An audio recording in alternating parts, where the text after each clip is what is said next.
श्री परमात्मने नमः। कण कणों में, चराचरों में, बाहर और भीतर अंतर्यामी रूप से विराजमान हुआ परम पुरुष परमात्मा में प्रणाम कर रहा हूँ। विषय यह है, मानव जीवन में, मानव जीवन की सर्वोच्च साधन है, उच्च साधन है आत्म साक्षात्कार प्राप्त करना। इसलिए मैंने साई घर आया और आत्म साक्षात्कार मार्ग में बहुत से कठिनाई सहन करना पड़ता है। और इस मार्ग में कोई कहे मैं बुद्धि से पढ़ के होता, बुद्धि से नहीं होते, उसकी केवल अनुभूति कर सकता है। बुद्धि से पढ़ा है, ये आत्म साक्षात्कार एक स्वयं अनुभूति है, स्वस्वरूप की पहचान है। स्वयं के अंदर विराजमान परमात्मा को देखने के लिए अंतर यात्रा करना पड़ता है।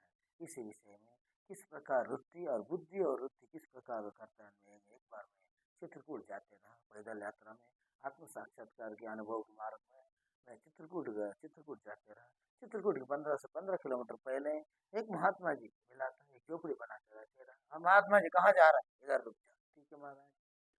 उधर उनकी जो शिष्य सब बनाते रहो, महात्मा कुछ बोले प्रसाद सिद्ध करो, सिद्ध किए, अपने प्रसाद पाए। प्रसाद पाने के बाद स्वामी जी इतना नजदीक है, इतना जल्दी क्यों रुक जाओ। एक दिन, 2 दिन, 4 दिन रुका। वो महात्मा जी रूप लक्षण देखा, मस्त से रहता है, कम सोना, कम भोजन करना, चले फिरना, शांति से बैठे रहना।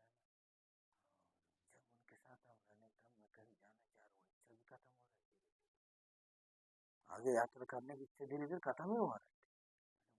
क्यों ऐसी शांति मिल रही है, क्यों ऐसी शांति प्रतीत हो रहा है, आगे जाने की क्यों नहीं हुआ। जब उन्होंने देखा उनकी रुचि बहुत शांति रहा, शांति रहा, उनका मन चंचलित नहीं रहा। उसी जगह हम रहने से मेरे मन में एकदम ठहर गए। क्या हो गए, ठहर गए। मैं इधर जाना चाह रहा हूँ, उधर जा, जो विचार चलते रहे धीरे धीरे खत्म होने लग गए। उनके साथ में 10 दिन उनके सानिध्य में रहा। रहते हुए मैं पूछना चाहिए, महात्मा जी बताइए आत्म साक्षात्कार मार्ग में और मैं अनुभूति करना चाह रहा हूँ, कोई ऐसे मार्ग बताइए। उनने कुछ उत्तर नहीं दिए, शांति से बैठे रहा। मैं भी शांति से बैठा। जब जो मैं पूछना चाह रहे थे, जैसे जैसे शांत होते जाता है, जैसे जैसे विचार ठंडा होते जाता है, इस प्रकार में शांति अपने आप शांति प्रगाढ़ से शांति मिलने लगता है। कहीं और आगे नहीं, इधर ही सब कुछ है, कहीं आगे नहीं, इधर ही सब कुछ, ऐसे ऐसा प्रतीत होने लगा। फिर 8-10 दिन के बाद वो महात्मा जी देखा, रूपरेखा सब देखने के बाद मैंने और उनके साथ सानिध्य में रहा। वो महात्मा जी क्या विचार कर रहे, कहाँ है वो देखने को तो छोड़ दो, महात्मा कोई विचार नहीं करते। जब मैंने जाना, ना बुद्धि लगाता है, जो जैसे उनके सामने वाला जिस प्रकार की विषय वासन, जिस प्रकार सांस ले रहे विचार कर, वही विचार महात्मा बताने लगता है। तुम सोच रहे महात्मा विचार, महात्मा विचार नहीं रहते। अब तुम 4 आदमी बैठा हूँ, हवा में विचार, मैं अकेला बैठा हूँ, मेरे पास कोई विचार नहीं है, मस्त शांति से बैठा। तुम आगे तो इधर विषय कोई भी विषय चर्चा करेगी, उन्हीं के अंतर्गत महात्मा जी बोलने लग जाते हैं। अरे यार महाराज का पता, मेरे बात कैसे पता हो, तुम्हारे बात पता नहीं, महाराज पास कोई विषय का नहीं है, कोई विषय नहीं है, कोई ये विषय बताना है, कोई विषय नहीं।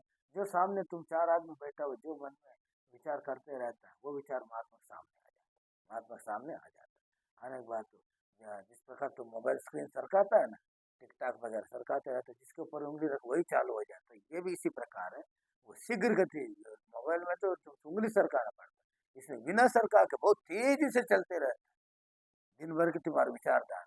और महात्मा जी पास आता सामने, आने के बाद महात्मा जिसके भी नजर डालता है उसके ऊपर टच करता है, वही बोलने लग जाता है। वो तुम्हारे काम की, दूसरे के नहीं।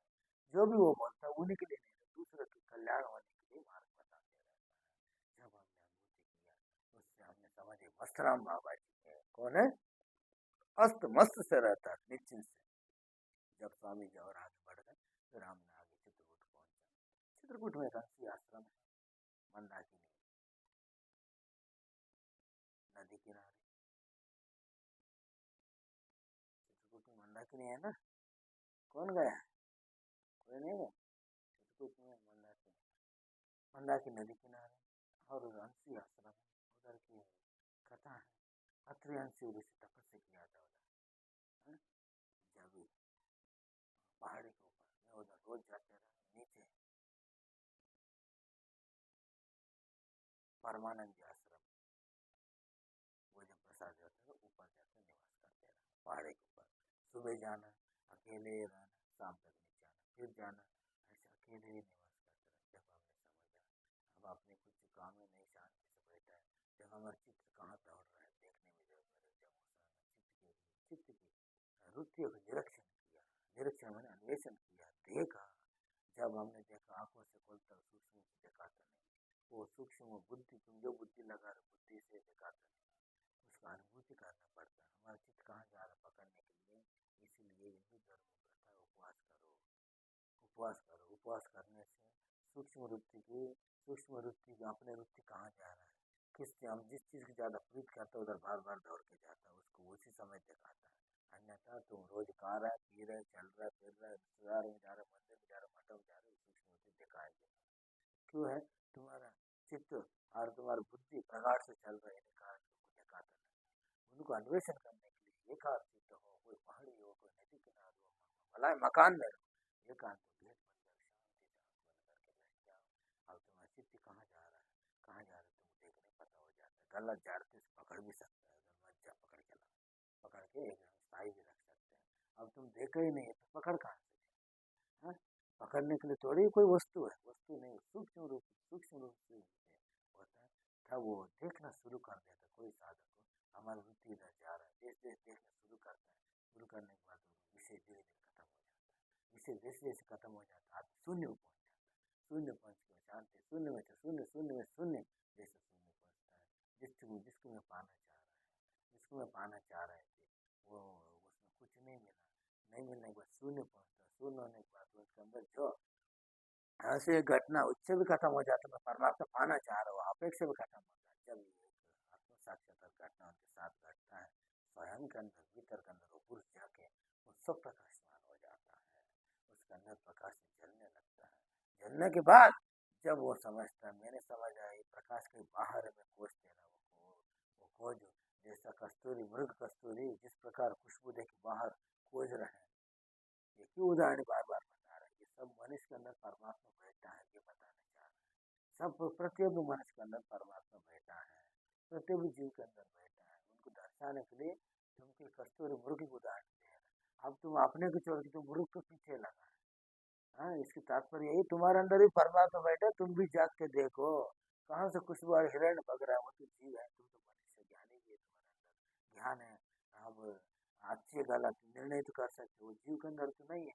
जैसे खुशबू अगर कोई ढूंढ के जंगल में पका है, तुम तो आलोचना तो कर सकते हैं। एक हर चीज है, हमारे परमात्मा कहाँ निवास कर रहे हैं, अपने अंदर भी बैठा हो, कहीं कहीं खोज नहीं, जो अंदर प्रवेश करता है, जो अंतर अंतर करता है, जो स्वयं को खोजता है वही परमात्मा खोज पाता है। जिसने स्वयं को जाना वही परमात्मा को जाना है, जो स्वयं को जाना वही परमात्मा को जाना है। जब उनके अंदर प्रकाशित हो जाता है, प्रकाश होने जब वो मूर्ति बताता है, ये तो मेरी प्रकाश ही रहा, मेरा अज्ञान अज्ञान जन्मों जन्म अज्ञान कारण में जाना नहीं, हमने समझे बाहर से प्रकाश आ रहा है, परमात्मा बाहर है खोज दे रहा, वो प्रकाश मेरे अंदर से प्रकट हुआ, वो तो मैं ही सबको प्रकाशित कर रहा हूँ। जब उनकी भेद खत्म हो जाता है, भेद कौन सी? वेद की भेद, मैं अलग है परमात्मा अलग है, जीव अलग है परमात्मा अलग है, और सकार अलग है निराकार अलग है, सत्य अलग है असत्य अलग है, द्वैत अलग है अद्वैत अलग है, ये सब नष्ट हो जाता है। जब वो मूर्ति बोलता है सकार में भी है परमात्मा, निराकार परमात्मा ना द्वैत है ना अद्वैत है, अद्वैत से पार है, न सकार में है ना निराकार में, इससे ही पार है, न सत्य में है असत्य में, इससे ही पार है। और वही मैं, हम ब्रह्मास्मि, वो मैं जिसको मैं खोज रहा हूँ, जिसको मैं इतने साल से, हजारों जन्मों से मैं खोजते रहा, ये मेरी खोज रहा, मेरे ज्ञात नहीं रहा, मैं बाहर खोजते रहा, ज्ञान के कारण जब उन्हें प्रतीत हो जाता है, प्रतीत होने के बाद और वो परम शांति, जिस चीज को पाने के बाद कोई चीज का अपेक्षा नहीं होती, जिस चीज आनंद पाने के बाद फिर दूसरे आनंद की कोई जरूरत है नहीं है, ऐसे वो मूर्ति आने से पुलकित होकर महादान महादानंद में डूब जाता है। समुद्र ऐसे परमात्मा के अंदर जाकर उसको भी डूब जाता है। डूब जाने के बाद वो स्वयं समुद्री बन जाता है। बनने के बाद वो पुरुष ब्रह्म ब्रह्म स्वयं ही ब्रह्म हो जाता है, ब्रह्म के ब्रह्म ऐक हो जाता है। इस प्रकार रुचि को निरीक्षण जो साधक करता है वही अपने अंदर प्रवेश करता है। शास्त्र की ग्रहण कर सकते हैं, ग्रहण से तुम्हारा बुद्धि चलता है, क्या चलता है? बुद्धि उपयोग होता है। इसमें परमात्मा खोजने के लिए बुद्धि के कार्य नहीं है, न तुम्हारे इंद्रियों के काम है। ये केवल इसको जानने के लिए देखने सूक्ष्म वृत्ति चाहिए, सूक्ष्म वृत्ति उल्लास, सूक्ष्म वृत्ति माने आपके अंदर सूक्ष्म वृत्ति है, हमारे कहाँ जा रहा चित्त, कहाँ नहीं जा रहा, तो धीरे धीरे से देखना शुरू कर दो, देखना शुरू कर दो, अंतरात्र करने का अधिकारी हो जाओगे। जिसने अंतरात्र किया हो, जिसने अपने स्वयं के अंदर प्रवेश किया हो, जिसने अपने पथ पर चला हो, वही यात्रा परमात्मा की यात्रा है। जिसने परमात्मा को जो जाना बता रहा है, जिसने स्वयं को जाना वही परमात्मा को जाना है। कोई परमात्मा कोई व्यक्ति नहीं है, मिल जाए तो डंडा लेके, मिल जाए के त्रिशूल लेके, हाँ वो तुम्हारे अंदर बैठा हुआ एक स्वयं की तेरा अनुभूति है, स्व अनुभूति है, तुम्हारी अनुभूति है, दूसरे की नहीं।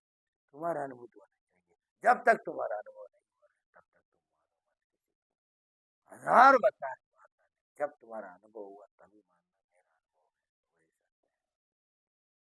है, तभी मानना। अन्यथा वो तो केवल मार्ग है, जो बता रहा है, जो शास्त्र है, किताब है, ग्रंथ है, सब केवल मार्ग है। और तुम स्वयं ही पहुंचना पड़ेगा मंजिल पे, स्वयं पहुंच। जब तुम स्वयं पहुंच गए जब ही जानना परमात्मा को मैंने अनुभूति किया है और हमने पाया है, ऐसा तुम स्वयं अनुभूति होगी जब तुम जानना। अन्यथा एकदम जल्दीबाजी बिल्कुल मत करना। हाँ, और इसीलिए मेरे कहना कहाँ है, और तुम भी परमात्मा पाने का अधिकारी प्रयास कर सकते हैं। सभी लोग, कोई दुर्लभ नहीं है, केवल एक निर्णय है परमात्मा खोजना चाह रहा हूँ। सभी लोग अब परमात्मा खोजने के लिए धरती पर आए, आदमी सब भूल चुका है, मेरा तेरा, मैं कर रहा, मैं करने वाला, इतने से वो स्मृति हट जाए, मैं परमात्मा खोजने के लिए आया हूँ, उनकी याददाश्त हो जाए, वही उनकी रास्ता खुल जाता है। मनुष्य जीवन के सर्वोच्च साधन, उच्च कोटि के साधन है परमात्मा साक्षात्कार प्राप्त करना, अनुभूति करना स्वयं करना। इसके बाद कोई साधन आवश्यकता नहीं है। जिसको खोजने के लिए मैं इधर आया हूँ वो खोज पूर्ण हो जाता है, पूर्ण होने के बाद उसका आवागम से मिट जाता है, आवागम से निवृत्त हो जाता है। उसी से हम मुक्त पुरुष कहाँ, उसी से हम जीवन मुक्त पुरुष कहाँ, उसी से हम अवधूत पुरुष कहाँ, उसी से हम परमहंस कहाँ, उसी से हम योगी पुरुष कहाँ। नाम अलग अलग है, उनके सब उद्देश्य एक ही है। परमात्मा पाने के बाद सब एक ही हो जाता है। जब तक नहीं पहुंचता तब तक हम बुद्धि लगाता है, योगी अलग है, परमात्मा योगी अलग है, अवधूत अलग है, तब तक भेद है। जब तुम स्वयं प्रकाश होने के बाद ये सब नाम अलग अलग है। जैसे आपने 5 उंगली है, देखो एक छोटा एक बड़ा, ऐसे जाना तो एक शरीर का तो एक हाथ है, जानने के लिए एक एक उंगली है, तो माना तो एक ही शरीर का अंग है। अब इसी प्रकार परमात्मा और मैं कोई अलग नहीं। जैसे जल, जल के अंदर लहर, देखा तो लहर है, वास्तविक में देखा जाए तो वो लहर जल से तो हो रहा है। इसी प्रकार परमात्मा मेरे अंदर से तो है, अब नहीं ऐसे दृढ़ निर्णय हो जाता है, वो परमात्मा वो पा जाता है, अनुभूति कर ले तो स्वयं ही